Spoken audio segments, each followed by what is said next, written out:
Asy-Syekhuna Muhammad Arsad Al-Banjari, beliau menukil dari satu hadis Nabi sallallahu alaihi wasallam.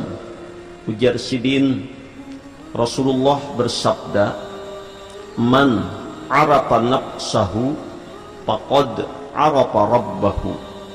Barang siapa yang mengenal ia akan dirinya, niscaya mengenal ia akan Tuhannya. Artinya tangga untuk makrifat kepada Allah, mengenal Allah dengan pengenalan yang sebenar-benar pengenalan adalah seseorang tersebut hendaklah dia mengenal, mengetahui siapakah dirinya ini. Dalam hal ini Asy-Syekhuna Muhammad Arsad Al-Banjari mengungkapkan, merujuk daripada hadis ini, ada 3 tangga, ada 3 tahapan bagaimana orang tersebut usul kepada Allah, sampai kepada Allah, muqarrabin ilallah, dekat dengan Allah, yang mana disebutkan oleh Allah dalam Al-Quran, fa amma in kana minal muqarrabin farahu wa raihan wa jannatun na'im. Adapun orang-orang yang didekatkan kepada Allah, orang-orang yang dihampirkan oleh Allah kepada Allah, namanya orang-orang yang muqarrabin. Nah, untuk mencapai muqarrabin di sini, terbuka hijab dengan Allah, dekat dengan Allah, hampir dengan Allah. Asy-Syekhuna Muhammad Arsad Al-Banjari mengajarkan kepada kita, yang mana beliau pun mengambil pelajaran guru-guru besar beliau, di antara Asy-Syekhuna Muhammad Samman bin Abdul Karim Al-Badani. Beliau ini adalah seorang wali kutub, Ghausul Azam, kutubul wali, dan murid-murid Syekh Samman ini rata-rata kutub-kutub wali besar. Ada 3 tangga. Tangga pertama, ujar Datu Kelampaian, kita harus mengenal asal kejadian diri kita. Tangga yang kedua, mematikan diri sebelum mati. Tangga ketiga, mempanakkan diri kita sehingga mencapai makam baqa. Inilah 3 tangga yang insya Allah kita akan kaji bersama-sama sebagai perjalanan hidup kita menuju Allah. Bermula, hakikat mengenal diri itu 3 perkara, ujar Datuk Kelampaian. Pertama, mengenal asal kejadian diri. Dari manakah diri kita ini? Siapakah diri kita ini? Yang sesungguhnya diri kita ini kalau dilihat secara zahir ada 2 unsur. Ada unsur jasmani, jasad, raga, yang kita bisa melihat langsung dan bisa diraba, mulai ujung kaki sampai ujung rambut, namanya disebut dengan wujud jasmani. Tapi wujud jasmani ini tidak ada fungsinya, tidak ada perannya apa-apa, dia hanya sekedar kurungan, wadah, tempat, wadah, tempat, kalau bahasa kasarnya patung, boneka. Maka yang berperan di dalam diri, dalam jasad itu yang berperan, sehingga kenapa si jasad ini bisa bergerak, bisa merasa, bisa mengenal, itu semua dikarenakan ada satu diri yang lain yang tidak bisa dilihat oleh panca indera manusia biasa, tapi nyata adanya, disebut dengan nama diri rohani. Berarti kita ini terdiri dari 2 unsur, ada diri jasmani, ada diri rohani. Diri jasmani ini sebagai media, sebagai alat, wadah, tempat yang berperan, yang sangat menentukan, yang adalah diri rohani atau sebenarnya roh. Nah, diri rohani inilah yang melihat jahir pada mata. Diri rohani inilah yang mendengar jahir pada telinga. Diri rohani inilah yang berbicara, yang berkata-kata, yang berzikir, yang bertasbih, yang memuji Allah jahir pada mulut.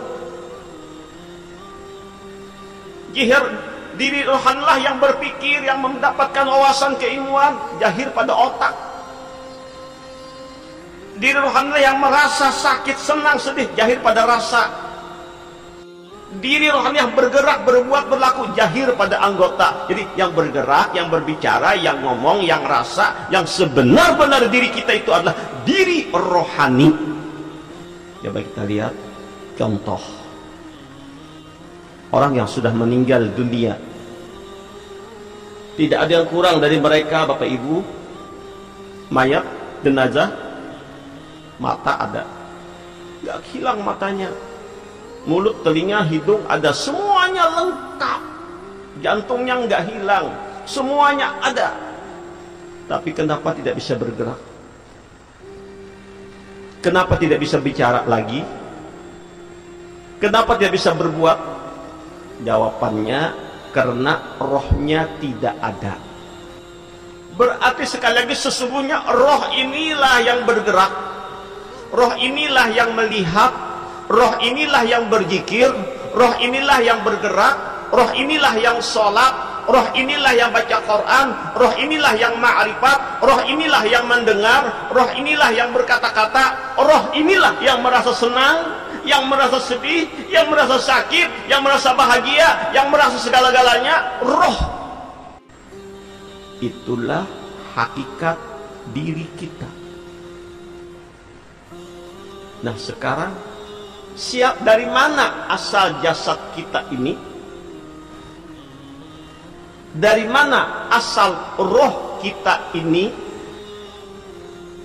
Maka Asy-Syekhuna Muhammad Arsad Al-Banjari memadahkan lawan kita Barataan. Sidin mengkabarkan ini bukan dari Sidin, dari guru-guru Sidin sampai kepada Rasulullah.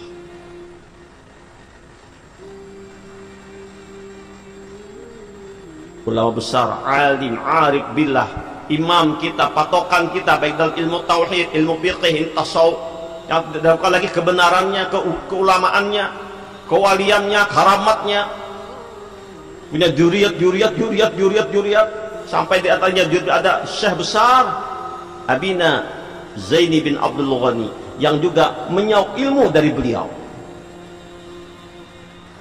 Apa jadi kelampaian dengan singkat? Asal kejadian diri itu yaitu daripada Nur Muhammad. Singkat sih memadahi. Berarti asal kejadian jasad daripada Nur Muhammad. Asal kejadian roh daripada Nur Muhammad. Berarti jasad dan roh kita ini, ujar Datu Kalampayan, adalah daripada Nur Muhammad. Nur Muhammad yang bajahir, jasad namanya. Nur Muhammad yang ada kelihatan, roh namanya. Jasad dan roh ini namanya Nur Muhammad. Dan ini berhubungan dengan apa yang diungkapkan oleh Ghausul A'zam Qutubul Wali As-Syekhuna Abdul Qadir Al-Jailani Qaddasallahu sirrahu dalam kitab beliau yang bernama Sirrul Asrar. Apa ujar beliau? I'lam waffaqallahu lima yuhibbu wa yarda. Ketahuilah, ujar Syekhuna Abdul Qadir Al-Jailani, Semoga Allah memberimu taufik pada apa yang dicintai dan diridhoinya. Lamma khalaqallahu ruha Muhammadin sallallahu alaihi wasallam awalan min nuri jamalihi. Sesungguhnya Allah subhanahu wa ta'ala menciptakan roh Muhammad atau disebut dengan Nur Muhammad, ya roh Muhammad atau Nur Muhammad.